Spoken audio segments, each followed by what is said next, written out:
Hey, Catholic Divas, did you know that sometimes just asking the right question can make all the difference?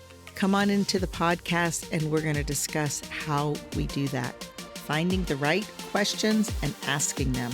Hello, Catholic Divas. Welcome to Cycles and Sanctity podcast. I am Mama Jane, wife to Steve for almost 37 years, mother of 6 wonderful children, fertility awareness instructor, and a Catholic mindset coach. Are you confused about your cycle? Do you want to learn how charting your cycles can give you insight, not only to your health, but your mental and emotional state as well? And most importantly, using this information to draw closer to God and pursue your path to holiness? If you answered yes, then you are in the right place. Go grab your journal and your favorite pen and let's do this. As the wind gets brisker and the leaves change, we go deeper into the autumn season. Some of us wrap ourselves in blankets and snuggle on the couch with a cup of our favorite hot beverage. And some of us are enjoying our time in the kitchen, cooking more soups and baking bread. Some of us still need the air conditioner, not because we live in a hot area, but because we are still experiencing perimenopausal hot flashes. And some of us are experiencing hot flashes, not in our bodies, but in our thoughts and our emotions because of our state in life. As I mentioned in the last episode, that was me having hot flashes in my thoughts and in my emotions. And the thought that was leading the train wreck was, I am a mess. I shared with you how I began to unravel that thought with the Lord's help, as I acknowledged all the fragments in my life that I could only see as broken pieces. And yet, the Lord showed me that He desired those fragments, and I began to trust Him. So, Catholic Divas, what fragments do you have in your life? Let's take a few minutes and review some of the fragments and begin to examine them with our gift of reason. I told you that when we simply say to ourselves, I'm a mess, this thought leads to feelings of anxiety and stress and confusion. And the fruit of these emotions in our lives is a messy life. You see, dear divas, the first thing that we must understand is how connected our thoughts, our emotions, and our actions are that create our circumstances. We are physically beings living in a material world. And so we tend to look at the circumstances and simply want to change them. But the circumstances are the fruit of our actions, which are the fruit of our emotions, which are the fruit of our thoughts. So if we begin with our thoughts, things will begin to change, even if nothing changes in our circumstances. So let's do a little bit of mindset coaching. Here's my thought. I am a mess. The first task I want to invite you to do is actually write out the thought that is in your mind. Sometimes we don't realize what we're actually thinking. A good place to start identifying the thoughts that we're thinking is to choose a simple topic. And I like to ask myself a question. So here's a good question to ask yourself. What are my thoughts about my cycle right now? Write down all the thoughts about that subject. Now, I want to warn you, your brain likes to play tricks on you. And as you begin to think about this topic, what are my thoughts about my cycle right now? You will have judgments about your thinking. And you may have judgments about yourself for thinking the thoughts that you're thinking. But I want to invite you to write all of it down. Get it out of your head and onto a piece of paper. This actually does 2 things. First, it creates space in your brain. Thinking these thoughts and these judgments about yourself, about thinking these thoughts, actually takes up brain real estate. The second reason that this is beneficial is that it gives you what we call a tactical pause. In other words, it creates a little bit of space. Simply, you can start thinking about your thinking. So go ahead and give yourself some time and simply write. Now, for some of you, you would be writing for minutes or hours. But I want to encourage you, if you're that type of person, then simply put a timer on and just write for 10 minutes. All of the thoughts, because I promise you 10 minutes worth of thoughts that are downloaded from your brain is going to create enough of that real estate space in your brain. And it's also going to give you enough material to really delve into this. Okay. All right. So what's the next step? Well, as you read everything that you just wrote, ask yourself, what is the heaviest statement? And what I mean by heaviest is that which sentence gives you maybe like the most emotional charge? Many times when we write these thoughts, maybe tears come up, or maybe a tightness in your chest, or maybe a tightness in your throat, or maybe you get tightness in your shoulders. This is what I mean by the heaviest. Okay. And really, there is no right answer because each and every one of us has different thoughts, and each and every one of us has different emotions or reactions to those thoughts. As a matter of fact, when I have a really tough topic and I have a lot of thoughts that I've written down, sometimes what I'll do is I'll actually go back and tackle another thought and another thought if there's many thoughts that are creating a very strong emotional reaction. I kind of view it as sorting out a dresser drawers. Imagine you have a dresser drawers filled with clothes, but you don't want to tackle the whole thing in one day. So you simply open one drawer and you pull out its contents. And then let's just say that particular drawer is filled with shirts, and you have all kinds of shirts. Each drawer is a different topic, and each shirt is a different thought. And so you've pulled them all out, and you look at this one particular shirt, which you're going to examine. This is the way you're going to examine this thought. So you've found your topic, and the topic that we're going to be focusing on is what are my thoughts about my cycle right now? And you're going to sit and you're going to write for about 10 minutes, all of your thoughts, no judgment of those thoughts. You're just going to write down anything that comes to mind so that you can create that space and create that brain real estate vacancy. And then you're going to reread what you've just written, and you're going to find that one sentence that might be the emotional charge, has the heaviest, is what we call it, that has the most emotional charge, or maybe the one that you really don't want to look at, that you didn't even think that you thought. So just go ahead and circle that one. And that's the particular shirt. If you want to use that analogy, that's the particular shirt that we're going to be focusing on. Okay, so now that we have the thought, what do? How do we examine this thought? Well, this is where Catholic mindset coaching and secular coaching completely differ. See, what I was taught years ago with secular coaching is I would just build a case of what we call thought swapping. And trust me, I have journals and journals of this method.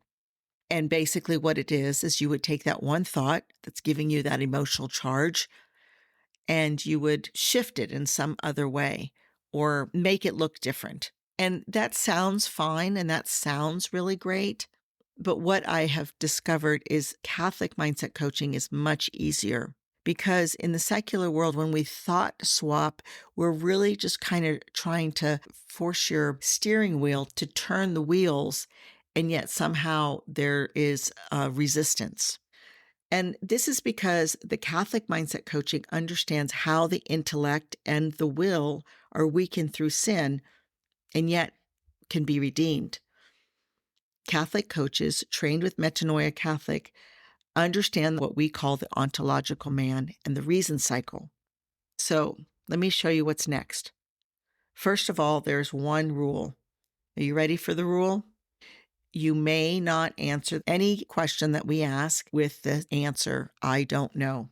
Because when you say, I don't know, what happens is your brain shuts down. And so a powerful way to overcome that is, if I did know, how would I answer this question? Okay. What that does is it opens your brain a little bit to possibilities. Your brain actually has a lot more information than you think about this topic. So if you did know the answer, how would you say it? Okay, so we have our topic. What are my thoughts about my cycle? And we have the heaviest thought that came out. Let's just say the thought is, I really don't want to get pregnant at this age. Okay, let's ask some good questions now.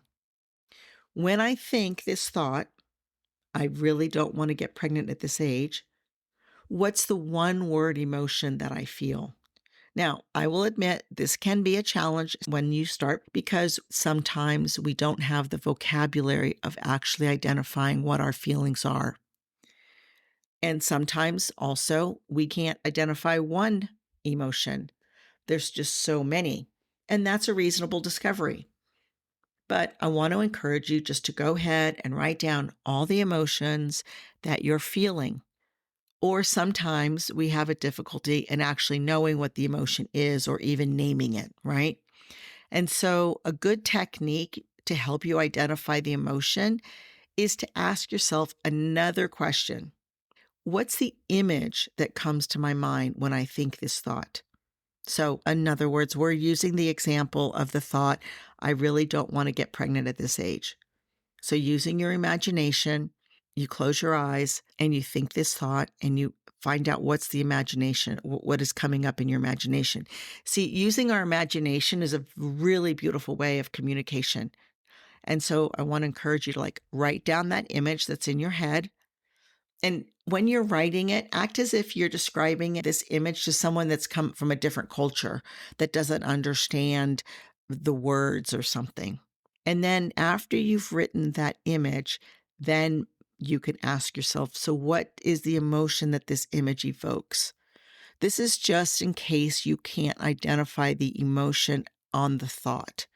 So if, for instance, you're using this thought again, I really don't want to get pregnant at this age.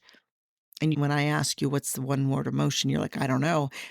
Well, we're not going to say I don't know. If I did know, what would the image come? How would I look at it closing your eyes? Okay. I hope you're with me. So let's just say, for instance, using this sentence, I really don't want to get pregnant at this age. And the emotion that came up was actually a number of them: fear, uncertainty, and worry. Okay, so our next question we're going to ask ourselves is, when I think this thought, I don't want to get pregnant at this age, and I feel fear, what do I do and what don't I do? So maybe the answer might be, I think about using contraception. Or the answer may be, I choose not to have sex with my husband. I avoid my husband. Those are all reasonable answers. And now the next question, we're going to go a little bit deeper, is to ask, what is the fruit that we desire when I think about contraception or when I avoid having sex with my husband? Where is that leading me to? Well, we could answer, maybe that's leading me into near occasion of sin, because as a Catholic, I know that contraception isn't appropriate and isn't recommended. And yet at the same time, I'm having this struggle. Or it could also lead us to maybe isolation and a breakdown in communication and connectedness with our husbands because we're avoiding sex. So do you see how when we take the thought out of our head and put it onto a piece of paper, we can start examining it, and then we can actually start seeing, oh, you know what? When I'm thinking this thought, this is the emotion that I have. And when I have this emotion, this is what I do. And when I do these things or don't do these things, this is the fruit, which is the circumstance. Okay, so let's examine this a little bit more deeper. I like to ask this question. When you hear this thought, I really don't want to get pregnant at this age, I like to ask, what's the tone of that thought? Now, sometimes we think the tone of the emotion, but that's not what I'm saying. is what's the tone of the actual thought? Many times, because of my own wounds, when I ask myself that question about a thought, I can actually hear someone else's voice saying that thought to me.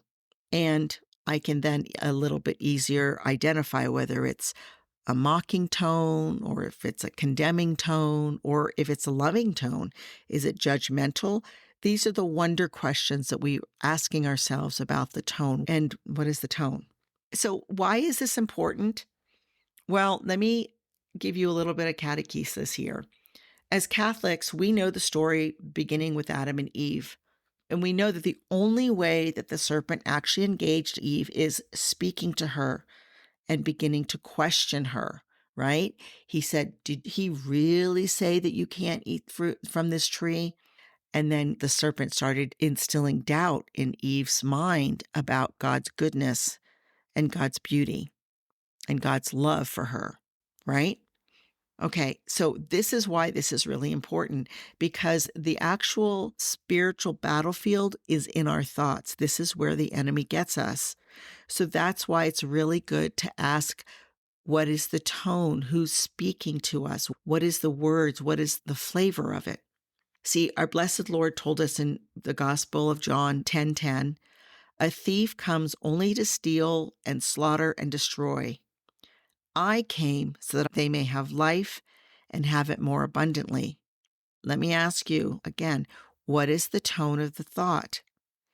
And I know, like I said, I've done this with myself, and you may have thoughts or judgments about the tone. And if that comes up, then simply write down that thought or that judgment, and that's okay. Put it to the side. So now we're going to continue going down the reason cycle a little bit more. Now we're going to ask ourselves, how is this thought protecting me? Now, when I first asked that question, it was a little bit of I would say like a water splash in the face. It was kind of a shock. And I even asked myself, like, wait a minute, why am I even like, what do you mean protecting? And so what I'm saying is that, see, our brains are designed to protect us from any type of danger that we perceive. And so when we identify the way our brain is protecting us with this thought, then we can then identify the perceived danger that we might see. And it may be a true danger, but many times the danger is only perceived. So our next question is very similar to that. Once we've identified how does this protect me, and we can say, oh, you know what, this is protecting me because whatever, then we can also ask, how is this useful? I really love this question. It really gets us a little bit further from the thought that we have. And it really helps us to almost become like a third party about the thought. It really helps us step out of the story and become detached from the story. So when we ask ourselves, how is this useful? And maybe we can find ways that it is useful. But most of the time we can realize, you know what?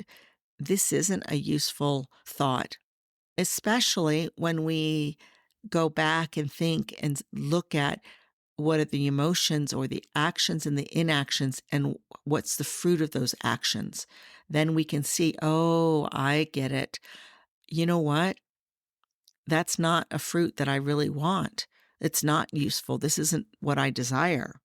Does that make sense? I hope so. All right. So now we're going to go a little bit deeper.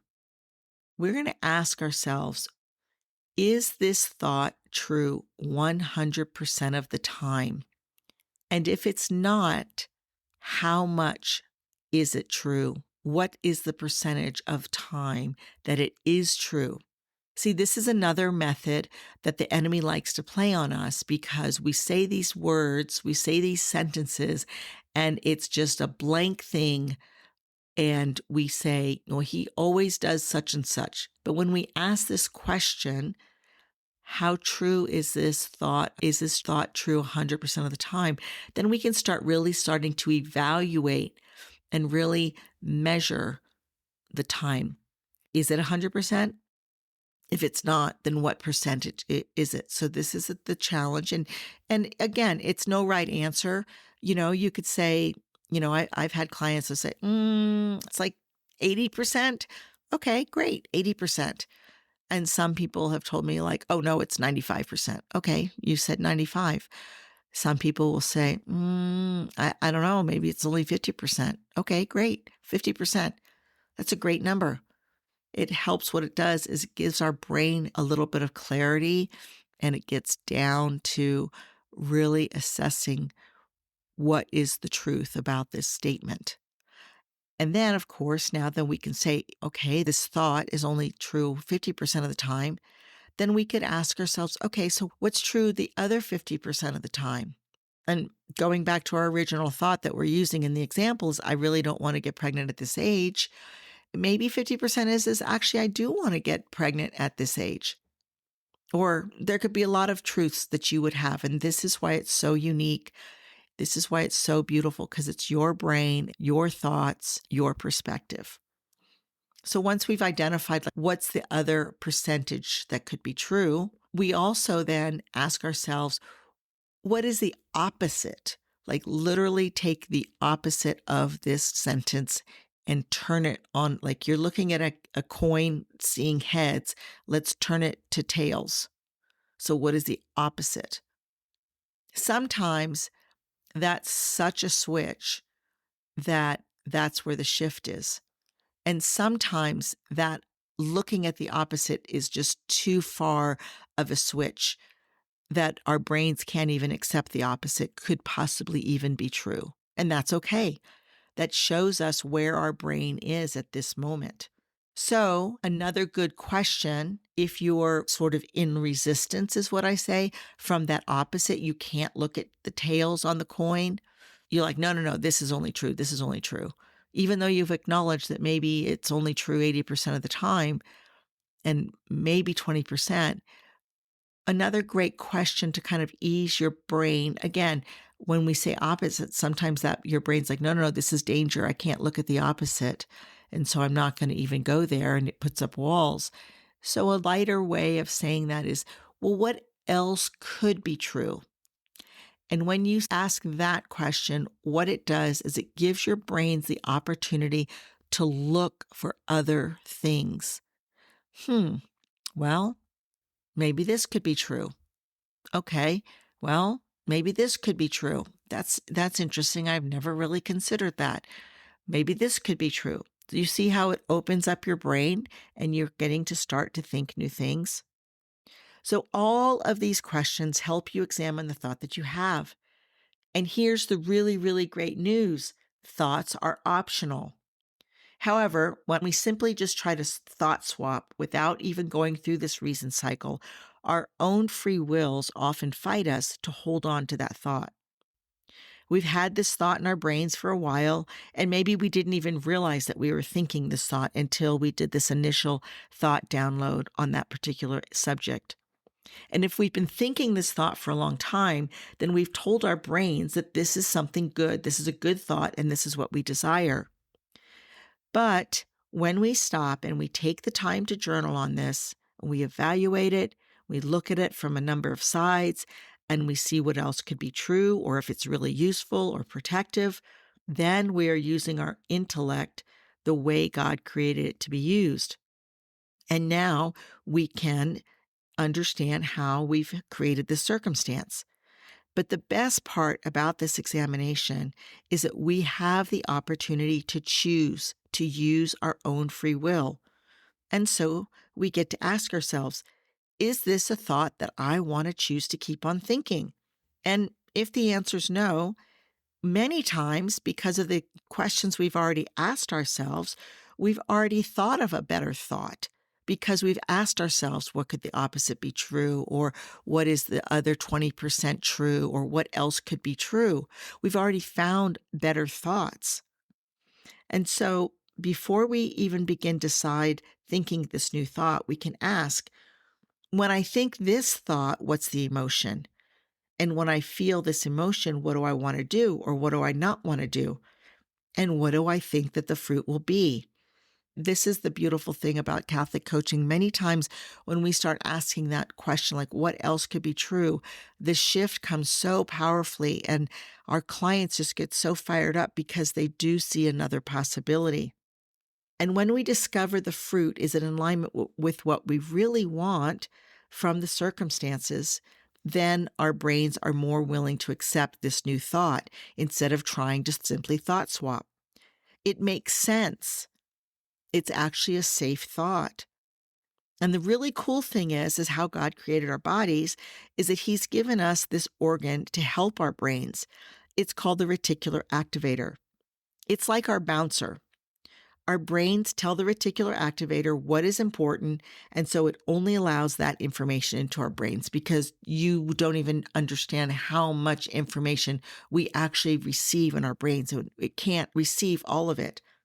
So think of it this way.